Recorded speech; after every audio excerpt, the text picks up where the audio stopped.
Frontline Updates, where we delve deep into military strategies and updates from conflict zones. Today, we're discussing the progress of the ongoing special military operation as of October 22, 2024. I'm your host, Sharifa Mohammed MGT. I'm Colonel A.C. Oguntoye, an Infantry Officer.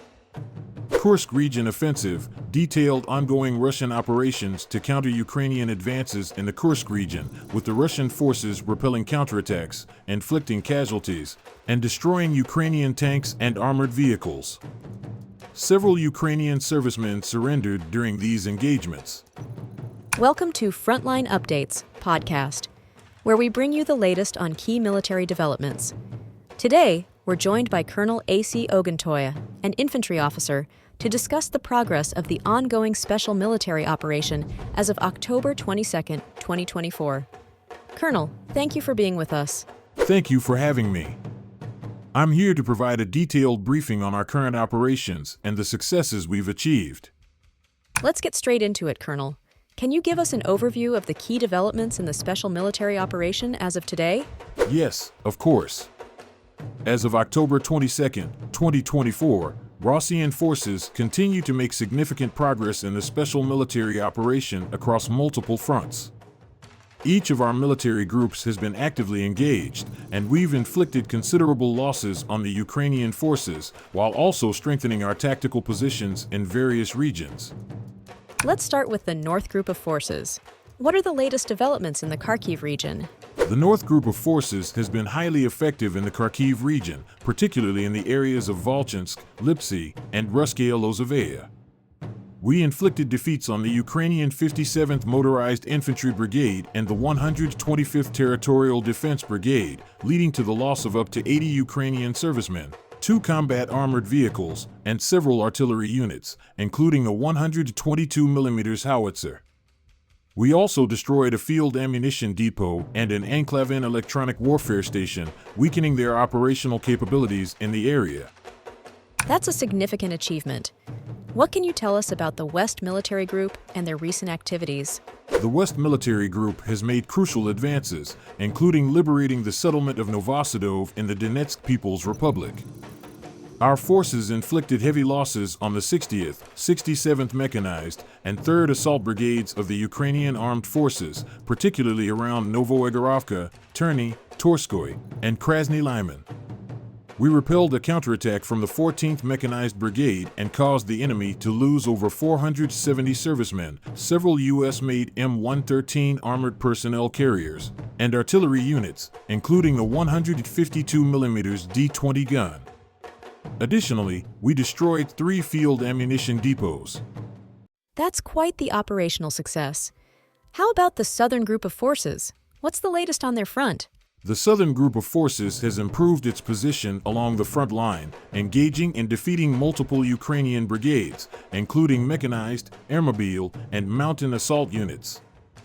In areas like Serebryanka, Seversk, and Nikolaevka, we repelled 2 counterattacks by the 81st Airmobile Brigade. Ukrainian forces suffered the loss of up to 900 servicemen and several vehicles, as well as important artillery assets like a U.S.-made 155mm Paladin self-propelled artillery unit and a 155mm howitzer M198. We also destroyed 2 field ammunition depots.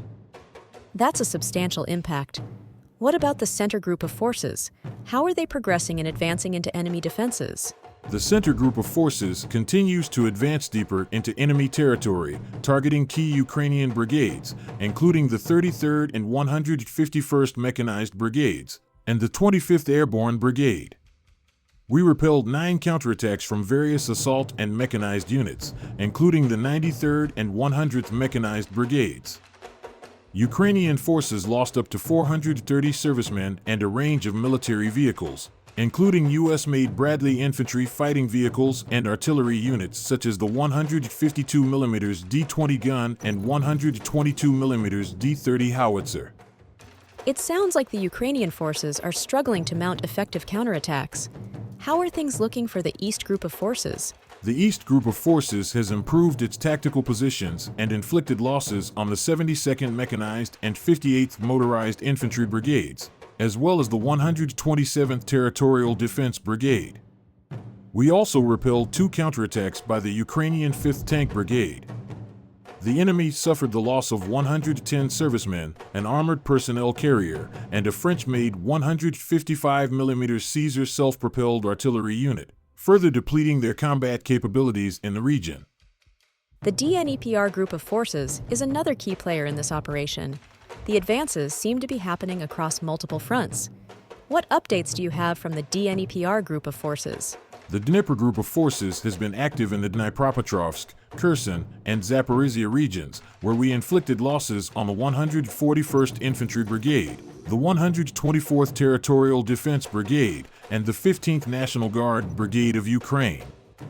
Ukrainian forces lost up to 50 servicemen, several vehicles, and critical artillery, including a 152mm D-20 gun and a 122mm Gvozdika self-propelled artillery unit.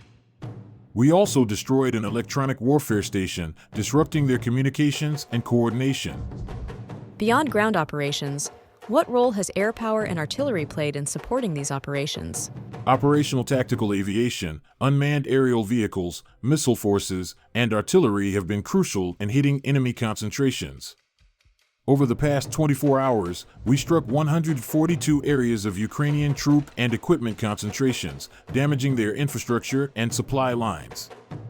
Additionally, our air defense systems successfully intercepted a French-made hammered guided aerial bomb for US-made HIMARS rockets and 77 unmanned aerial vehicles, ensuring the protection of our positions. That's quite the comprehensive air defense effort. Looking at the broader picture, the Ukrainian armed forces have thrown M1 Abrams tanks into the Kursk region. What does this mean? 1. The fact that the refusal of Western countries to give the go-ahead for the use of weapons on the old territory of Russia is just a tall tale. This go-ahead was received long ago, and perhaps the permission does not concern missile weapons, but it does concern everything else. 2. The M1 tank operator is the 47th Separate Mechanized Brigade of the Ukrainian Armed Forces, which now needs to earn its stripes to prove its competence after the last beating. This brigade will not have a second life, so either the Kursk region or nowhere else. 3. The Kursk region is almost the only place for M1 tanks where there is an opportunity to at least try to conduct quick fire runs and just as quickly roll back before it hits. But the trick is that the Leopard 2, Challenger 2, and numerous IFVs of the Ukrainian armed forces have already been lost in the Kursk region. Therefore, the Abrams being destroyed there is a matter of the near future. Finally, can you provide an update on the situation in the Kursk region? In the Kursk region, our forces have been successfully repelling Ukrainian incursions. We've continued offensive operations, defeating formations from several Ukrainian mechanized, airborne assault, and tank brigades in areas like Zeleny Shlyak, Novoivanovka, and Sverdlokovo. Ukrainian forces lost up to 70 servicemen, a tank, and several American-made Bradley infantry fighting vehicles. Notably, 4 Ukrainian servicemen surrendered during these engagements. Our Army aviation and artillery also targeted concentrations of Ukrainian forces, causing further losses of manpower and equipment. Colonel, thank you for providing such a detailed briefing on the current military situation. Your insights are invaluable to our understanding of the conflict's dynamics. And thank you to our listeners for tuning in. Join us next time as we continue to provide up-to-date coverage on global military affairs. Stay with us for more updates and expert analyses on global defense and security issues. Stay informed, stay secure. Thank you. It's important that the public stays informed about the realities on the ground, and I'm glad to provide that clarity. And, yes, the very fact of the appearance of an American tank on traditionally Russian soil is unpleasant and will be perceived harshly.